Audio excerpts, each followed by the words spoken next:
పెట్టేదే బడుగు బలహీన వర్గాల పార్టీ కాబట్టి 100 సీట్లు బీసీలకు ఇవ్వడానికి మాకేం అభ్యంతరం లేదు. మీరు రండి, మేము 100 టికెట్లు ఇస్తామన్నారు.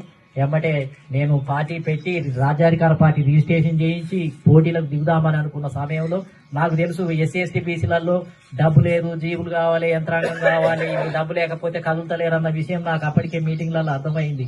కాబట్టి ప్రధాన శత్రువును దెబ్బ కొట్టాలి అని అంటే వాని తర్వాత కాపులు, బలిజలు ఆంధ్ర ప్రాంతంలో బలమైన వ్యక్తులు, ఈయనకు సీనిక్ గ్లామర్ కూడా ఉంది.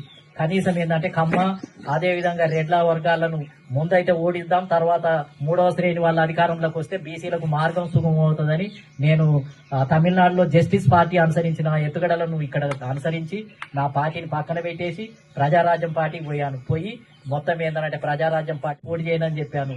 ఆయన అందరు వచ్చి కత్తి పద్మారావు పోటీ చేస్తానంటుండు, గౌతమ్ పోటీ చేస్తానంటుండు, అందరు అడుగుతున్నారు. నువ్వు ఒక్కరివే నా దగ్గరికి వచ్చి ఈ నియోజకవర్గం ఇవ్వమని అడగలేదు నారుగని, ఈ డబ్బు ఇవ్వమని ఎన్నడూ అడగలేదు అని అంటే నువ్వు 100 టికెట్లు ఇస్తానన్నావు సార్, నేను అలా గెలిపించడానికి తిరుగుతా, నేను పోటీ చేయను సార్ అని అంటే ఇట్లాంటి వాళ్ళు ఉంటారా అని ఆయన అని లేచి మళ్ళీ పోయి ఆయన దగ్గర అంటే 13 మంది పొలిట్ బ్యూరో మెంబర్లు ఉంటే ఈ కోట్లు విద్యాధర్ రావు అని, భూమా నాగిరెడ్డి అని, ఉపేంద్ర అని, మొత్తం మాజీ మంత్రులు అంతా 1000 కోట్లకి ఎవరికి గంటా శ్రీనివాస్ అని వీళ్ళందరూ.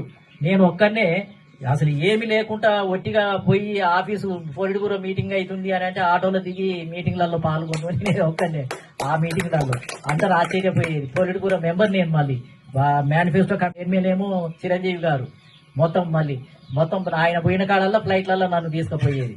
అంటే నేను ఎక్కడ ఉన్నా మన వర్గాలకు లాభం కలిగితే పర్వాలేదు అని చెప్పి అది 18 సీట్లే గెలిచింది, రావాల్సిన సీట్లు రాలేదు, రకరకాలవి జరిగినాయి. మళ్ళీ నేను వాళ్ళు కాంగ్రెస్ పార్టీలో పోగానే మళ్ళీ యథావిధిగా మళ్ళీ నా మార్గంలో మళ్ళీ బహుజన సిద్ధాంతాన్ని భుజాన్ని వేసుకొని మళ్ళీ యథావిధిగా నా ప్రయాణం ఇక్కడ మొదలు పెట్టినాయి. కాబట్టి ఇవాళ మాట్లాడే భాష అంతా విత్తనాలు పడ్డాయి, వాళ్ళు నేర్చినాం, అంతా వాళ్ళు నేర్పినాం.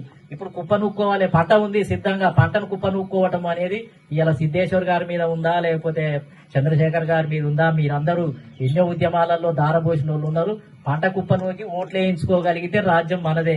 కాబట్టి ఓటు ఇది ప్రశాంతమైనటువంటి ఉద్యమమే. మేమందరం కూడా మాకు కూడా ఎంతో అంతో ఆరోగ్యం కూడా బాగుంది కాబట్టి మేము కూడా ఇంకొక 5-6 సంవత్సరాలు మీ వెనకాల ఉండి మీరు చేసే ప్రతి దానికి కూడా మేము సిద్ధంగా ఉంటాం. మేము కూడా అంకిత భావంతో పనిచేస్తాం.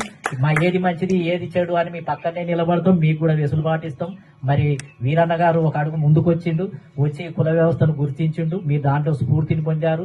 అదేవిధంగా కాంశీరామ్ గారి మార్గంలో మేము వచ్చినాం. అన్ని ఒక దగ్గర ఒక సెంటర్ పాయింట్ దగ్గర కలిసి ఈ రాష్ట్రాన్ని విముక్తి చేయాలి. మనమేమి రెడ్లకు వ్యతిరేకం కాదు, కమ్మోళ్ళకు వ్యతిరేకం కాదు. ఒక పండు బాబాసాహెబ్ అంబేద్కర్ ఒక మాట అన్నాడు, నేను బ్రిటిష్ వాళ్ళ దగ్గర పోరాటం చేసి ఒక పండు సాధిస్తే, ఒక పండు తీసుకొని వస్తే ఆ పండులో ఉన్న రసాన్ని అంతనేమో గాంధీ కాంగ్రెస్ తాగేసింది, ఆ పండులో ఉన్న పిప్పిని మా ముఖాల కొట్టింది అని అన్నాడు అనమాట. అంటే సపరేట్ ఎలక్టరేట్ అనేది పండులో ఉన్న రసం, అది చాలా అసలు బలమైన సిద్ధాంతంతో ఉన్నటువంటి జాయింట్ ఎలక్టరేట్ అనేది ఒటికినే ఇప్పుడు ఎన్నికైతారు కానీ పోయి అసెంబ్లీ పోతారు అంతే, సపోర్ట్ కొడతారు కానీ గట్టిగా మాట్లాడలేరు. కాబట్టి ఆ నిజమైనటువంటి ఎమ్మెల్యే సిస్టమ్ అప్పుడుండే అని చెప్పిండు. కాబట్టి మనం కూడా ఏమంటున్నాము అని అంటే జనాభా ప్రాతినిధ్యం ప్రకారం అన్ని కులాల గురించి, ఈవెన్ రెడ్ల గురించి కూడా మనం మాట్లాడతాం. ఇప్పుడు బ్రాహ్మణులవి కూడా తగ్గిపోతున్నాయి, కోమట్లవి కూడా తగ్గిపోతున్నాయి. అదేవిధంగా కాబట్టి అన్ని కులాలకు న్యాయం చేయాల్సిన బాధ్యత మన మీదనే ఉంది.